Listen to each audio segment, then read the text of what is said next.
thinking about taking risks. Did you know that 8 out of every 10 entrepreneurs who start a business, they fail in the first 18 months? That's not really encouraging. If you didn't think that wasn't encouraging, let me give you some more information. Over 800,000 people in the U.S. filed for bankruptcy last year. On the other hand, there's a gentleman who, after becoming a vice president of a very successful firm on Wall Street, he decided to leave his office and leave his title, take his savings, and he decided to invest all of his savings into an online bookstore. 25 years later, this bookstore is now called Amazon. And due to Amazon's success, Jeff Bezos, his net worth is $112 billion. He is now considered the wealthiest person in the world. When I think about statistics such as these, I think 8 out of 10 who try to take a risk, who really have, most of them probably have a good business model, they have a good plan, or at least they have a good idea, and they think, I'm going to invest, I'm going to take this time, and I'm really going to make something important. This is my passion. 80% fail within the first 2 years. Others, we may not be taking risks, but still 800,000 people have filed for bankruptcy last year alone. So we're struggling with finances, or we're struggling with making decisions. Maybe we've taken a lot of risks and they just didn't pan out the way that we thought they would.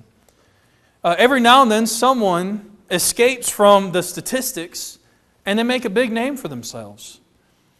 I think what it really boils down to is we like the idea of taking a risk, as long as it's not too risky.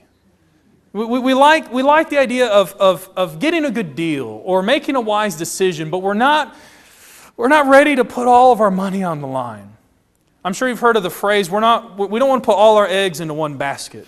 We like to put just a little bit aside. We like to have some put aside for savings. And that's a wise decision in most respects. But when we begin thinking about our faith, we begin thinking maybe it's a risky business. I'm asked to put not only my money in a collection plate, I'm not only asked to invest in the church's work, but I'm also asked to put my life out on the line.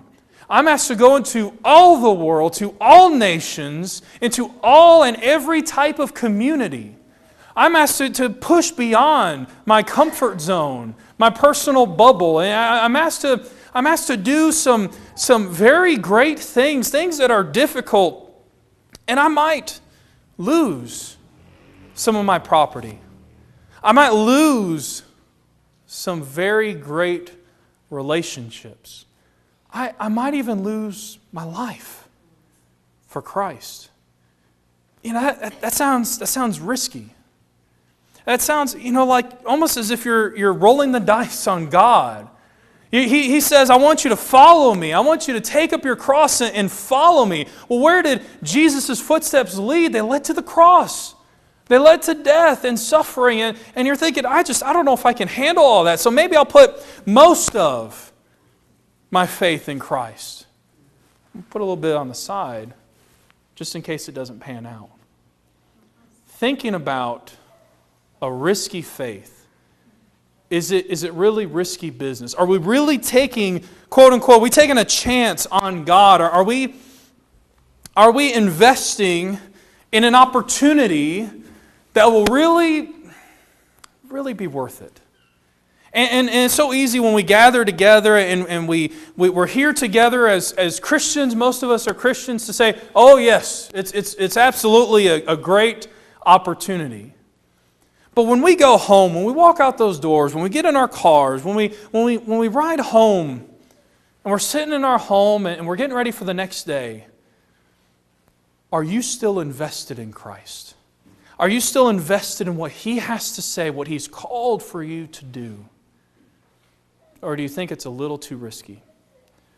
let's look at Matthew chapter 25 together, and let's talk about this risky business. Let's look at Matthew chapter 25, and we're going to begin at about verse 14, but I want us to notice this parable of the talents. There are so many different applications that we could draw from the parable, many of which may not be exactly what Jesus had intended. And what we certainly want to do is keep it in context. If you know anything about me, I often talk about the idea of context because we'll have a better understanding of what Jesus is trying to say. But as we begin reading, I want us to notice a few things, and we'll see those in just a minute. So begin in verse 14. For it will be like a man going on a journey who called his servants and entrusted to them his property. To one he gave 5 talents, to another 2 talents, and to the third one 1 talent, each according to his ability. Then he went away. He who had received the 5 talents went at once and traded with them, and he made 5 talents more. And also he who had 2 talents made 2 talents more. But he who had received the 1 talent went and dug in the ground and hid his master's money. As we begin reading, and we don't want to read the entirety of the parable just yet, but I want us to notice, first of all, the master's journey. I want us to notice the master's journey. As we begin looking, we see in verse 14, for it, referring to the kingdom of heaven, it will be like a man going on a journey. Now, as we look at not only this context, but when we think about the life of Christ, He's telling this parable toward the end of His life. He's already told the disciples, the 12, that He was going to leave. If you've been with us for the past 2 weeks or so, we've talked about John chapter 13, John chapter 14. We've seen in John 13, verse 1, that His time had come. Jesus' time had come. His hour was at an end. We see in verse 33, we see Jesus saying, where I'm going, you cannot follow. You can't follow me. I have to leave. And in John 14, He said, you have to believe in God. Believe also in me. And he talks about this journey He has to take. So we're already seeing parallels between this master leaving, and then we see Jesus as He's getting ready to leave. So what He has to say is very important, because what He's describing is what is about to happen to the 12. Not only to the 12, but to the disciples. And not only to the disciples, but for you and for me. Because Jesus is left. We don't know the time frame of how long He's going to be gone. He never told the disciples that although He's leaving, He never said when He was coming back. But as we look at the context, as we look at verse 14, He's entrusting these talents to different servants, telling us that He is going to come back. And because He's going to come back, He wants them to continue on with His business while He is away, so that when He comes back, His business is continuing to succeed. What that also tells us is not only He's coming back, but He's given us a promise of His return. As we begin understanding the different roles in this parable, we understand the master of the household is Jesus. Well, that makes me the servant. I want you to hear me closely. I don't deserve, on my own merit, for Christ to return. I don't deserve it. I've sinned. I've fallen short of the glory of God. I continue to do so. Yet Jesus has promised me He's coming back.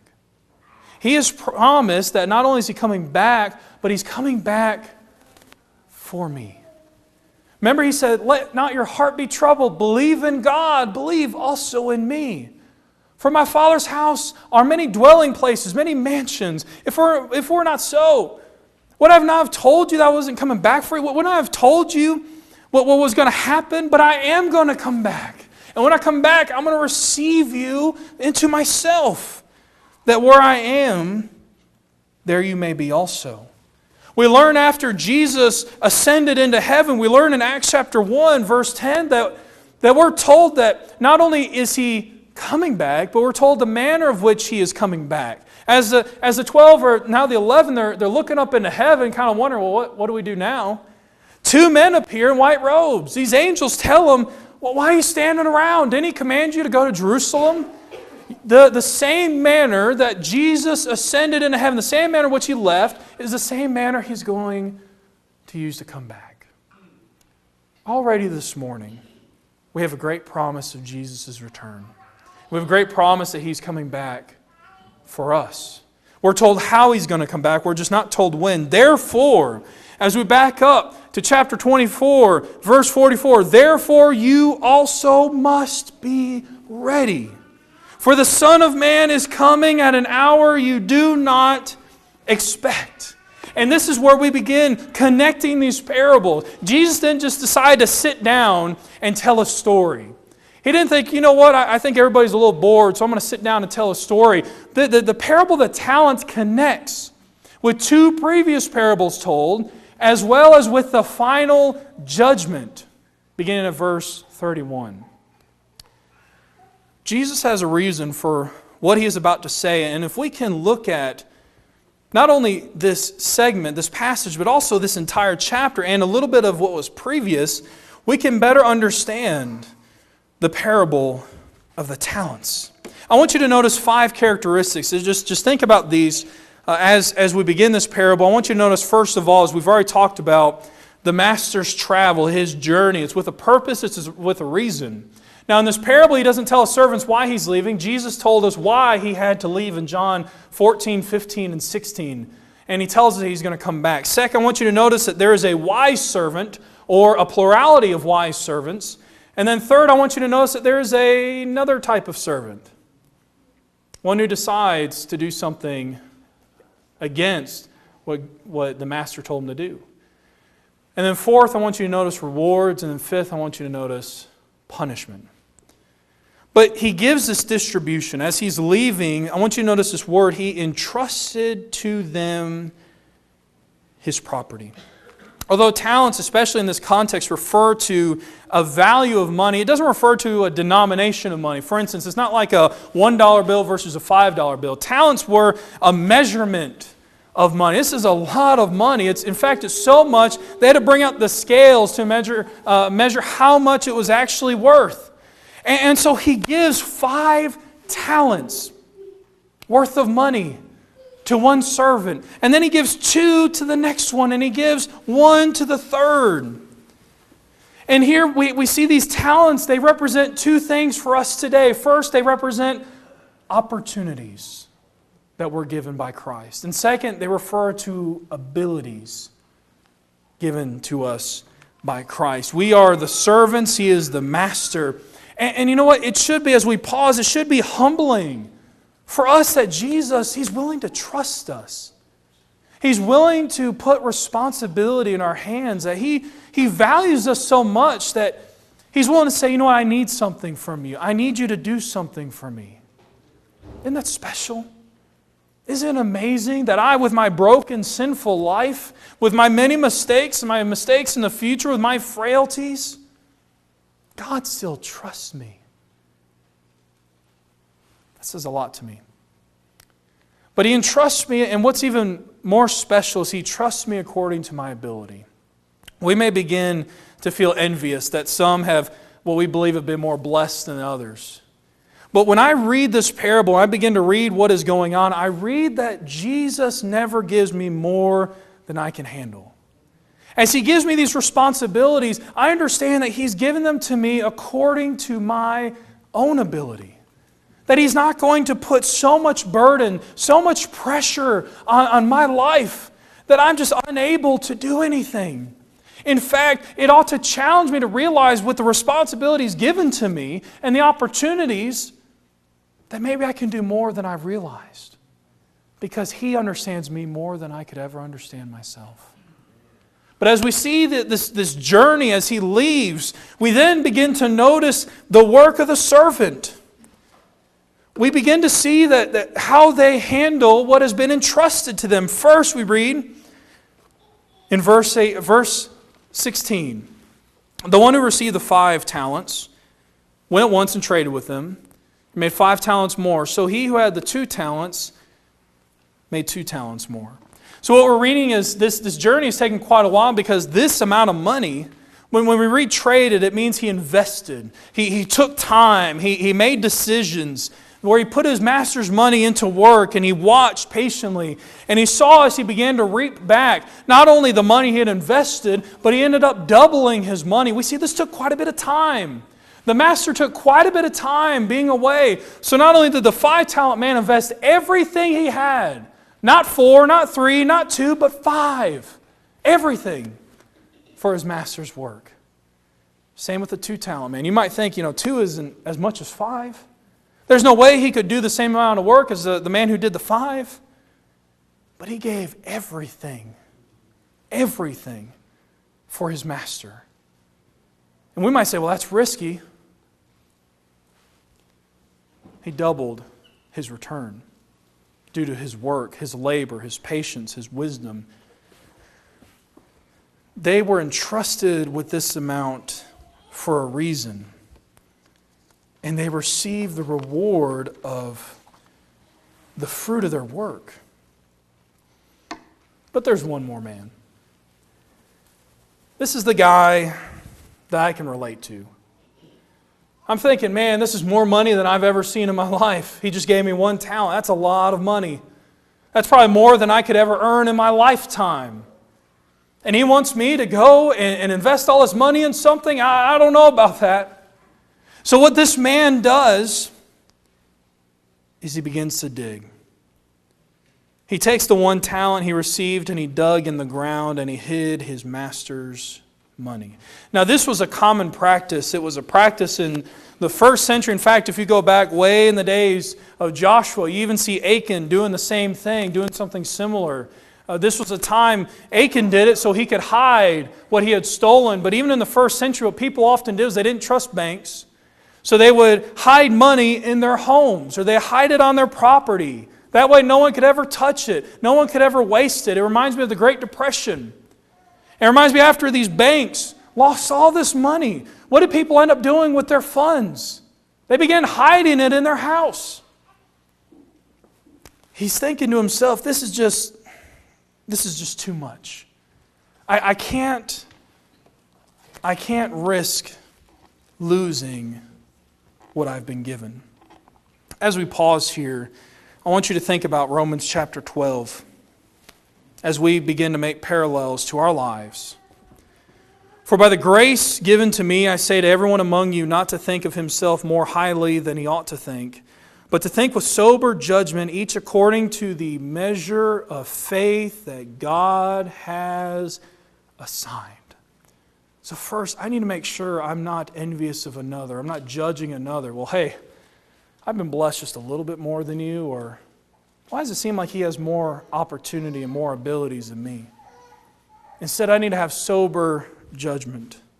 For as in one body we're working together, we are many members, and all members do not have the same function. So we, though many, are one body in Christ and individually members of one another, having gifts that differ according to the grace given to us. Let us use them, if prophecy in proportion to our faith, and service in our serving, and the one who teaches in his teaching, the one who exhorts in his exhortation, the one who contributes in generosity, the one who leads with zeal, the one who does acts of mercy with cheerfulness. So what Paul is saying in Romans chapter 12, verses 3 through 8 is, if we've been given a gift, we've been given this ability or this opportunity, let us do so with sincerity. Let us invest everything in what God has granted to us, because although we are members separately, we're united in one body. And the work that we do together is to the glory of God. But there's still hints, there's still a voice in the back of our minds of the attitude of the 1 talent man. What if I risk it all and it fails? What if I lose everything in this great cause? Wouldn't it be better? Wouldn't it be better if I just was quiet? I showed up on Sundays, I showed up on Wednesdays, I did everything I'm supposed to do. I read the Bible, I took the communion, I prayed to God, but what if I just kept to myself? That way I'm not taking a huge risk, but I'm still doing everything that God requires of me. So just like this 1 talent man who thought, well, you know what, I'm not going to invest the money, but at least I'll still have it for him when he returns. That way I can be secure. And that way when he comes back, I'll at least have something for him. That's the attitude of the one-talent man. He wasn't willing to invest everything given to him for the outside. As we begin seeing, this parable is not referring to everyone in the world, but it's referring to the Christians, the disciples of Christ, that what Jesus has given us, we are to use for the service of others. We see the master's return. Now, after a long time, the master of those servants came, and he settled accounts with them. And he who had received the 5 talents came forward, bringing 5 talents more, saying, Master, you delivered me this 5 talents, and here I have made 5 talents more. He's not bragging, he's not boasting, he's giving the account, telling us that when Christ comes again, we also will be having to give an account. We also have to say, well, Jesus, you gave me this life. You gave me these responsibilities. You gave me these opportunities. You gave me these talents. Here's what I've done. The master, seeing the work of this man, he said, well done, good and faithful servant. You've been faithful over a little. This is nothing. Yet you trusted in me. You were loyal to me. You did my work. I will set you over much. Enter into the joy of your master. Share with me this joy. Then the 2-talent man comes forward and he says the same thing. And guess what? The master says the same back. Telling me, although we might have had different responsibilities, we have the same reward. Because it's all little to God in the grand scheme of things. He said, I gave you some responsibility. I'm in control of everything. But I gave you this a little bit to see if you trusted in me, to see if you're faithful to me. And now that I see that, now that you've shown that, enter the joy of your master. Then the 3rd talent man comes along.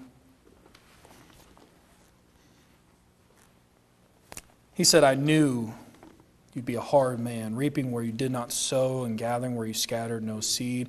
I was afraid, and I went and hid your talent in the ground. Here you have what is yours. I want you to notice his attitude. He begins having these excuses. He first expressed fear in losing what had been given him. After all, it was a risk to invest. But he wasn't fearful out of reverence, out of reverential awe. He shows irreverent contempt. He begins blaming the master, much like how Adam began to blame God for giving him Eve. Just like Eve blamed God for the serpent. He said, I know that you're a harsh man, that you have no mercy. So I went and hid it. Now take what's yours. And of course, the master saw right through the excuse. God sees through our mask. And He sees our heart. And if we're unwilling to serve, we can say it was out of fear. We can say it's because we thought He was harsh. We can say anything that we want to say, and God sees right through it. And what the master said here is He said, you're wicked and you're lazy. You're lazy because you weren't willing to invest, and you're wicked because you're shaming me. You're blaming it on me.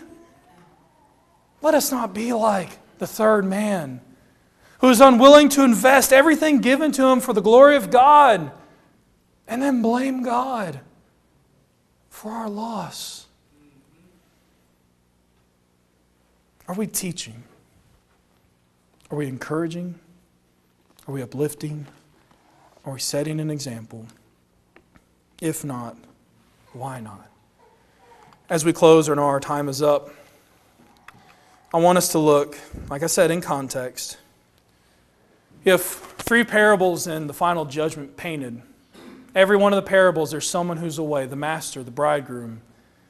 You have faithful servants. You have faithful and wise servant who continues to work when the master arrives. You have the parable of the 5 virgins who save extra oil. You have the 2 working servants who invest their talents. You have 1 wicked servant, 5 foolish virgins, 1 lazy servant.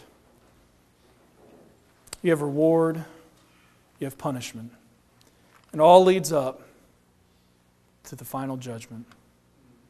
When Jesus, He's gone right now. When He returns, will I be working? Will I be one of the righteous who served? Or will I be one of the unrighteous, one of the wicked, one of the lazy who are unwilling to serve?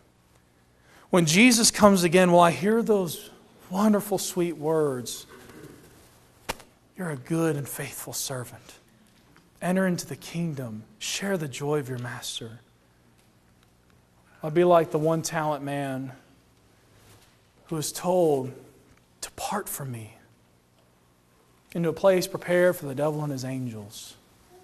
You are not willing to serve me. In the end, I learn that the only risky business is the risk I take not doing the Lord's work.